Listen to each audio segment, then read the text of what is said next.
अस्सलाम वालेकुम। क्या हाल चाल? उम्मीद करते हैं कि आप खैरियत से होंगे। हमारा दुआ है कि आप हमेशा खुश रहें, हंसते और मुस्कुराते रहें और इसी तरह हमें अपना प्यार दिखाते रहें। बिल्कुल जी, मेरा नाम मोहम्मद यूसुफ। मैं हूं तारिक महमूद। मैं उमैर इम्तियाज। आज हम जिस वीडियो पे रिएक्शन देने जा रहे हैं, इस वीडियो का टाइटल है Trump says will attack Greenland if deal does not come.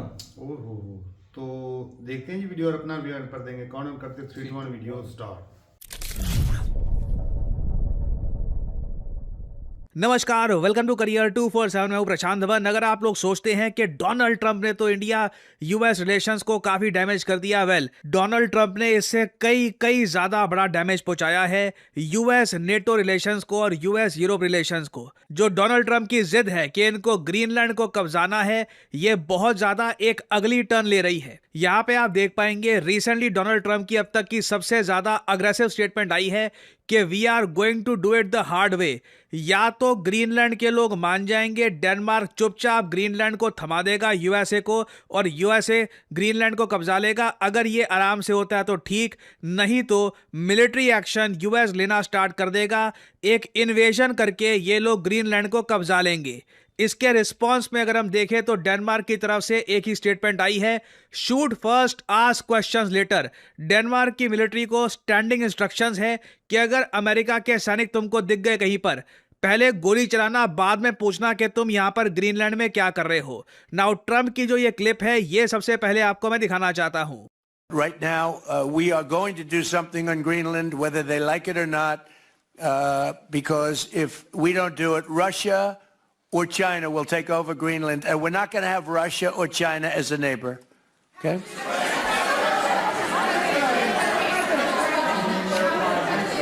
I would like to make a deal, the easy way, but if we don't do it the easy way, we're going to do it the hard way.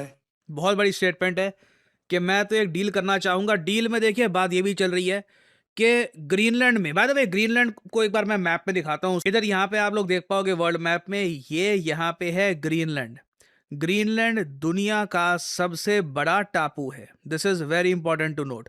Now Greenland का size अगर मैं यहाँ पे आपको दिखाऊं, map में ये काफ़ी बड़ा दिख रहा है, मगर ग्रीनलैंड इतना बड़ा है नहीं। ये आपको पता होगा कि जो वर्ल्ड मैप यूजुअली हम यूज़ करते हैं, वहाँ पर जो कंट्रीज इक्वेटर के पास होती हैं वो साइज़ में छोटी दिखती है, जितनी इक्वेटर से दूर होती है उतनी साइज़ में बड़ी दिखती है। तो अगर मैं ग्रीनलैंड को यहाँ पर इधर क्लिक करूँ ना, तो ग्रीनलैंड एक्चुअली ये एक्चुअल साइज़ है ग्रीनलैंड का। अगर मैं इंडिया में ग्रीनलैंड को फिट करूं तो बहुत ही आसानी से फिट हो जाएगा। एक्चुअली भारत साइज के हिसाब से ग्रीनलैंड से काफ़ी बड़ा है। वैसे देखोगे वर्ल्ड मैप पे तो ऐसा लगेगा कि ग्रीनलैंड तो कोई बहुत ही बड़ा एक आकार का एक यहाँ पे टापू दिख रहा है, बट स्टिल आप एक बार को सोच कर देखो, चाहे ग्रीनलैंड ज़्यादातर बर्फ से ढका है, कुछ यहाँ पे एग्रीकल्चर होता नहीं है, कुछ खास नदियाँ नहीं है, वॉल्केनिक एक्टिविटी यहाँ पर बहुत ज़्यादा है, आबादी लगभग 57,000 के आसपास है। जी हाँ, 60,000 लोग भी नहीं रहते ग्रीनलैंड में। मोस्ट प्रॉब्ली कई मेरी वीडियोस में लाइक ज़रा रखे हैं जितने ग्रीनलैंड में आबादी है, बट ऑलमोस्ट आप अगर देखो तो इंडिया के साइज़ का एक बड़ा टापू है ग्रीनलैंड, जिसको डोनाल्ड ट्रंप कब्जाना चाहते हैं। और ग्रीनलैंड पूरी दुनिया मानती है कि डेनमार्क का पार्ट है, it is part of the kingdom of Denmark. और ट्रंप का देखिए प्लान एक तो यह है कि इस बातचीत से अगर मामला निपट जाए कि हर एक ग्रीनलैंड के नागरिक को ये कुछ लाखों रुपए दे देंगे। मतलब बात चल रही है $1 लाख के आसपास की, जो इंडियन रुपीस में रफली आप मान लीजिए 90 लाख रुपए के आसपास हो गए। रफली आप कह सकते हैं एक नागरिक के हिसाब से ये कुछ 1 करोड़ रुपए के आसपास खर्चने को तैयार हैं। 57,000 यहाँ पे नागरिक हैं। ये भी अगेन एग्जैजरेटेड नंबर्स हैं, डिपेंड करता है कि ये 1 करोड़ ही खर्चेंगे या फिर 20-25 लाख रुपए खर्चेंगे पर नागरिक के हिसाब से। बट अगर मैं इंडियन पर्सपेक्टिव से बात करूं रुपीस के हिसाब से, तो ये अमाउंट लाखों करोड़ों रुपए तक पहुंच सकती है आराम से। क्योंकि आपको हिस्ट्री में देखना होगा, यूनाइटेड स्टेट्स ऑफ अमेरिका ने ग्रीनलैंड को परचेज करने का प्रयास किया था 1946 में, भारत की आज़ादी से भी पहले। एक फॉर्मल ऑफर गया था डेनमार्क को $100 मिलियन का। उस वक्त डेनमार्क ने ये ऑफर रिजेक्ट कर दिया था। आज के समय आप अगर देखो, उस वक्त के जो $100 मिलियन थे, इन्फ्लेशन के हिसाब से आप एडजस्ट करोगे तो $1.7 बिलियन बन जाते हैं ये। तो रफली आप कह लीजिए 13 से लेकर 14,000 करोड़ रुपए। तो जो एक्चुअल अमाउंट है अगेन इससे काफ़ी ज़्यादा बनने वाला है, क्योंकि यहाँ पर बात सिर्फ इस चीज़ की नहीं हो रही कि ग्रीनलैंड की जीडीपी कितनी है, आबादी कितनी है। बात ये होती है कि वहाँ पे कितने क्रिटिकल मिनरल रिजर्व्स हैं, एनर्जी रिसोर्सेज कितने हैं। कई स्टडीज एस्टिमेट करती हैं कि ग्रीनलैंड में टोटल एनर्जी रिसोर्सेज ही 4.4 ट्रिलियन डॉलर्स के हैं, जो भारत की जीडीपी से भी ज़्यादा है। बट अगेन ये सब जो critical minerals, energy resources Greenland में हैं, इनको निकालने के लिए भी बिलियंस ऑफ डॉलर्स खर्चने होंगे यूएसए को। तो ऐसा नहीं है कि अगर ग्रीनलैंड बिकेगा तो ट्रिलियंस ऑफ डॉलर्स का बिकेगा। जो डील होगी वो बिलियंस ऑफ डॉलर्स की हो सकती है, अगर ये डील होगी भी तो। कुछ लोग ये एस्टिमेट लगाते हैं कि ग्रीनलैंड की एक्चुअल कॉस्ट आएगी अराउंड 2.7 ट्रिलियन, जो मुझे लगता नहीं है ट्रम्प पे करने वाले हैं। ट्रम्प कहेंगे कि इससे अच्छा तो ये है कि मैं एक बार को नेटो को पीछे छोड़ दूं, नेटो के बारे में भूल जाऊं और बस ग्रीनलैंड पे अटैक करके कब्जा लूं पूरे टापू को। उसमें यूएस का मुश्किल से मेरे ख्याल से ज़्यादा भी अगर मैं कैलकुलेट करूं तो $1 बिलियन का भी खर्चा नहीं आने वाला। इनकी जो मिलिट्री है काफ़ी ईजिली, बहुत ईजिली ये कैप्चर कर सकती है पूरे ग्रीनलैंड को, और दुनिया कुछ इसके बारे में कर नहीं पाएगी। एक बस आप कह लीजिए डिस्कशन सा होगा, फ्रांस, जर्मनी, यूएस सब मिलके बैठ जाएंगे। यूएस एश्योरेंसेस देगा कि देखिए डेनमार्क के लोग को हम ज़्यादा प्रिविलेज्ड एक्सेस देंगे ग्रीनलैंड का, पुराने रिलेशंस हम मेंटेन करने देंगे, but at the same time बस जो एनर्जी है ग्रीनलैंड में वो यूएस कंट्रोल करेगा। और एक बहुत ही जेन्युइन क्वेश्चन यहाँ पर ये सामने आता है कि डेनमार्क ये एक नेटो कंट्री है, यूएसए एक नेटो कंट्री है। डेनमार्क की जो प्रधानमंत्री हैं, इन्होंने स्टेटमेंट दी है कि अगर यूएसए आक्रमण करता है ग्रीनलैंड पर, कब्जा लेता है ग्रीनलैंड को, तो ये नेटो का अंत होगा। This would mean the end of NATO. क्या ये पॉसिबल है? आई डोंट थिंक सो, क्योंकि नेटो बहुत ही ज़्यादा इंपॉर्टेंट है। इतिहास में आप अगर देखें तो नेटो बना था 1948 में, तब से लेकर काफ़ी एक्सपेंशन हुआ है उसका, और over the years NATO countries के बीच में ही काफ़ी डिस्प्यूट्स हुए हैं और काफ़ी बार दो नेटो कंट्रीज़ आमने सामने भी खड़ी हुई हैं। फॉर एग्जाम्पल 1956 में फ्रांस यूके इनका झगड़ा हो गया था यूएसए के साथ सुएज क्राइसिस को लेकर। 1958 से लेकर 1976 तक यूएस, यूके और आइसलैंड का इशू था फिशिंग को लेकर। फिर 1974 में ऑफ कोर्स ग्रीस और टर्की इनकी आर्मी आमने सामने खड़ी हो गई थी साइप्रस के इशू को लेकर। और फिर साल 2003 में आपको याद होगा यूरोपियन एलाइज आपस में बढ़ गए थे over the invasion of Iraq, क्योंकि यूएस चाहता था कि अफगानिस्तान के बाद नेटो कंट्रीज इराक में भी मिलकर अटैक करें, मगर वहां पर नेटो कंट्रीज की सहमति नहीं हो पाई। तो अभी के लिए देखिए ट्रम्प का स्टांस बहुत ही क्लियर है। ये कह रही हैं कि पैसे को लेकर अभी मैं कुछ क्लियर डिस्कशन करना नहीं चाहता। इनके लिए प्रेफरेंस यही रहेगी कि मिलिट्री फोर्स से ये ग्रीनलैंड को कब्जा लें, और उसके बाद ये रीज़न यहाँ पर बताएंगे यूके, जर्मनी, फ्रांस, बाकी इंपॉर्टेंट यूरोपियन कंट्रीज को कि देखिए अगर मैं ग्रीनलैंड को कंट्रोल में ना लेता तो रशिया या फिर चाइना ग्रीनलैंड को कब्जा सकते थे। I'm not talking about money for Greenland yet. I might talk about that. But right now, we are going to do something on Greenland, whether they like it or not, because if we don't do it, Russia or China will take over Greenland, and we're not going to have Russia or China as a neighbor.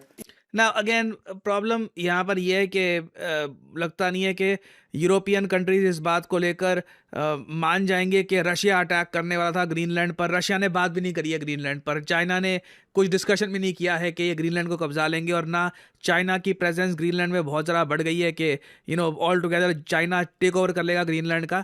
ऐसा कुछ यहाँ पर हुआ नहीं है। But again it is interesting कि Donald Trump narrative ये फैलाने वाले हैं कि ये वर्ल्ड वॉर 2 में जिस तरीके से यूएसए ने ग्रीनलैंड की रक्षा करी थी उस वक्त नाजी जर्मनी से और यूएसएसआर से, सेम वही सिनेरियो है। ये लोग ग्रीनलैंड को कब्जा लेंगे और इस बार प्रॉपरली यूएसए का पार्ट बना लेंगे ताकि वेस्टर्न कंट्रीज के जो एनिमी हैं वो ग्रीनलैंड को ना कब्जा ले। और अगर यहाँ पे आप ये सोच रहे हैं कि भारत का स्टांस क्या है ग्रीनलैंड को लेकर, क्या भारत सपोर्ट करता है ट्रम्प के टेक ओवर को, तो भारत ने टू बी ऑनेस्ट कुछ ज़्यादा एक पर्टिकुलर स्टेटमेंट इसके रिगार्डिंग दी नहीं है। बहुत ज़्यादा एक वेग सी स्टेटमेंट है। भारत ने अभी तक स्टांस इस पर कुछ लिया नहीं है। डेनमार्क के जो एमपी हैं उन्होंने रिसेंटली बोला है कि हम उम्मीद करते हैं कि भारत बैक करेगा डेनमार्क को over Trump's Greenland threats. But again हमारे और इश्यूज़ हैं, we have too much on our plate. ये कहते हैं ना कि मतलब अभी ट्रेड डील करनी है ट्रम्प के साथ, अभी ट्रम्प 500% के टैरिफ की भी बात कर रहे हैं। अगेन अगर भारत पे 500% टैरिफ लगा दिए जाते हैं उसके बाद क्या हम यहाँ पर ग्रीनलैंड के सपोर्ट में आएंगे या नहीं आएंगे, that will depend on a lot of things. कि बाकी यूरोपियन देश क्या करते हैं, फ्रांस क्या करता है, क्या फ्रांस भारत को कहता है कि हम लोग यूएसए के अगेंस्ट एक फ्रंट ओपन करना चाहते हैं कि सभी कंट्रीज डिप्लोमेटिक प्रेशर डालेंगी यूएसए पर कि ग्रीनलैंड छोड़ो। क्या इंडिया उस पर फ्रांस का साथ देगा या नहीं देगा वो टाइम बताएगा, but for the time being India की कोई कंक्रीट पोजीशन यहाँ पर नहीं है। और फाइनली यहाँ पे आप लोगों से मैं क्वेश्चन पूछूंगा, क्या आप लोग मानते हैं कि भारत को डेनमार्क का समर्थन करना चाहिए over the issue of Greenland? क्या डोनाल्ड ट्रंप के अगेंस्ट स्टेटमेंट देनी चाहिए ग्रीनलैंड के इशू को लेकर, या फिर आप मानते हैं कि जब ये लोग अक्साई चिन और पीओके के इशू को लेकर हमारे समर्थन में स्टेटमेंट नहीं देते तो हमें क्या मतलब है कि ग्रीनलैंड के इशू को लेकर अपनी स्टेटमेंट्स दे? लिखिएगा अपनी कमेंट सेक्शन में अपने थॉट्स, मैं जानना चाहूँगा what you guys think about it.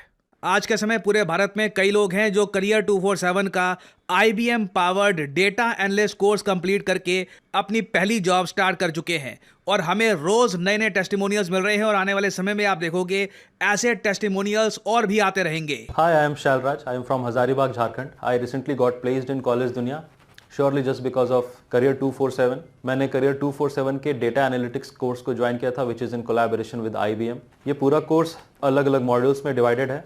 सारे मॉड्यूल्स के एंड में मिनी प्रोजेक्ट्स हैं। 7 महीने का ये कोर्स है जिसमें कि 2 मेजर प्रोजेक्ट्स भी हैं। प्रोजेक्ट्स को मैं इसलिए हाईलाइट कर रहा हूँ क्योंकि यही आपके इंटरव्यू क्रैक करने में बहुत इंपॉर्टेंट रोल प्ले करते हैं।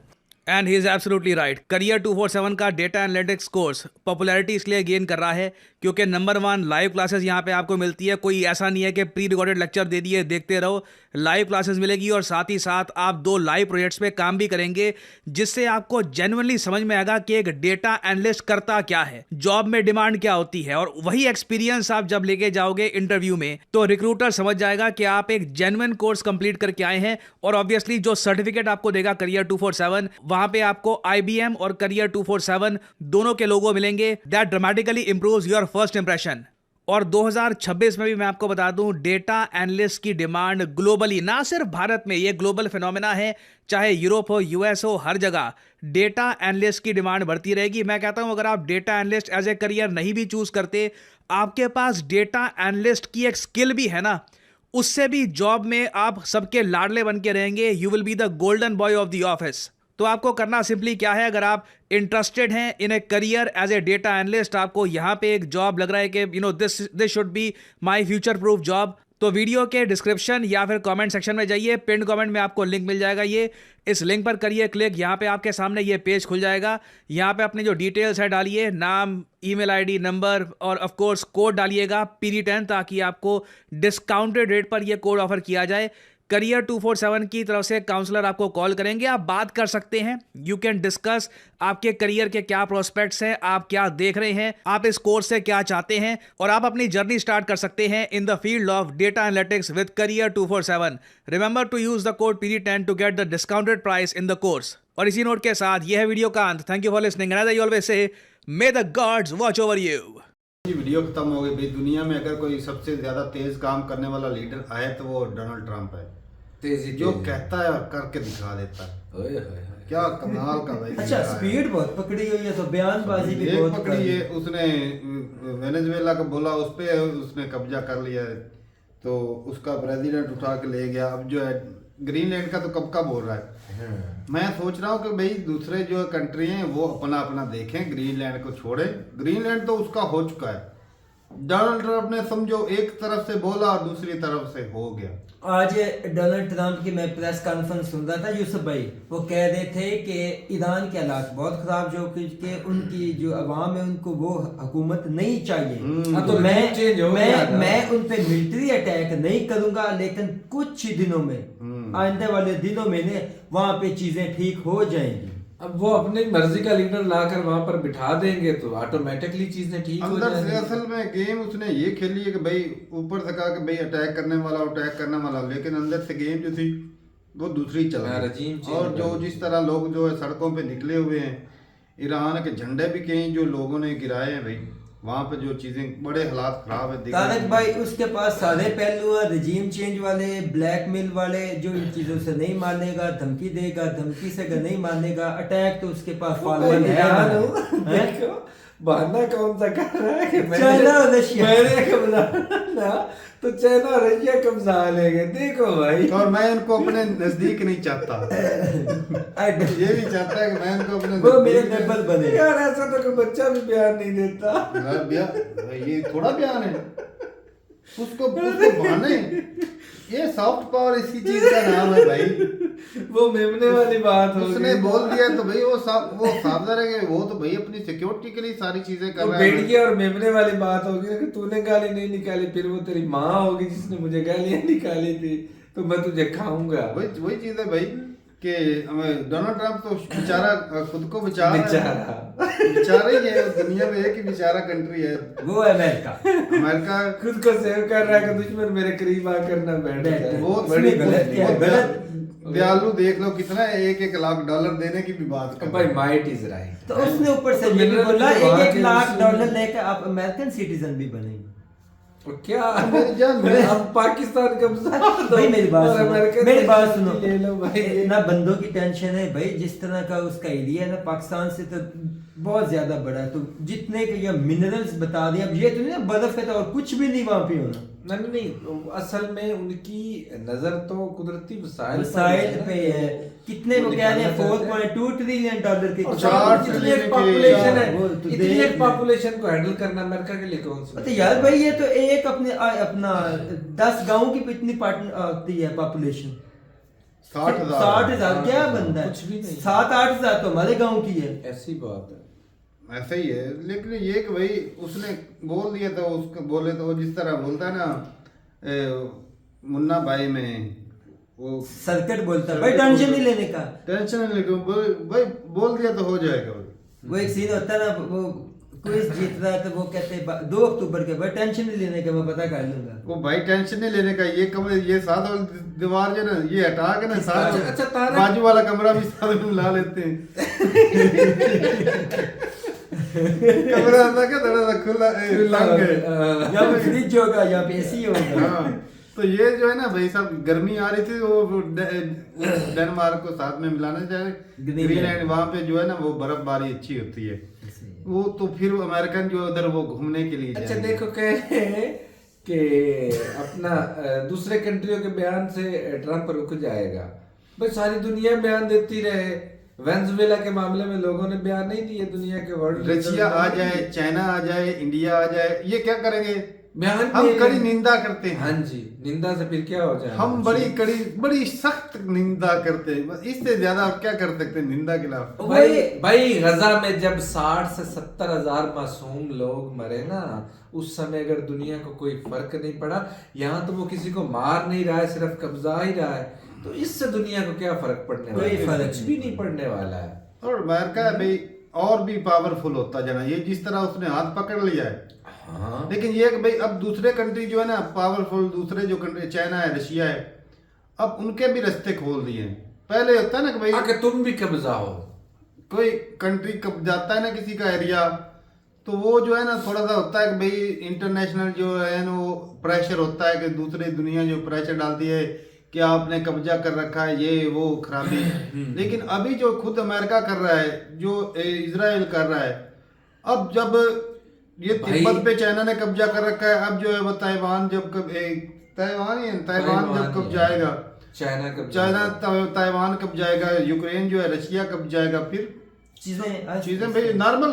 और जॉर्डन सीरिया एक किस्म का ट्रेंड चल जाना है। तारक साहब जॉर्डन सीरिया को कौन इजराइल वो तो सारा उसने ग्रेटर इजराइल भी बनाना है। यानी कि ये अब से कानून लागू हो रहा है कि जो तगड़ा है वो कमजोरों को रकबा जो है ऐसा ना हो भाई इंडिया भी कब्जाना शुरू कर दे आसपास का एरिया, पहले बांग्लादेश, फिर जो है, पर नहीं इंडिया नहीं, पाकिस्तान भी कहे। मैं तो कहता हूँ कब्जाए। अच्छा ये पछताएगा कब्जाने पे। इंडिया ने कसम से पछताना ना किस कौम को हम कब्जा में भाई कौम हम एक ही है मेहर भाई, कोई नहीं फर्क है, कौम हम एक ही है। इन्होंने सच्ची बात है कब्जा के पछताना है, इसलिए इंडिया जो है अच्छा एक मिसाल की बात, कब्जा लेता है 25 करोड़ जब मुसलमान जो है कब्जाएंगे तो मुसलमानों की तादाद फिर बढ़ी जानी है कंट्री में। 16-17 करोड़ बांग्लादेशी। वो पहले बर्दाश्त नहीं होते तो ये इतने कैसे करोगे बर्दाश्त है। चलो जी सही है।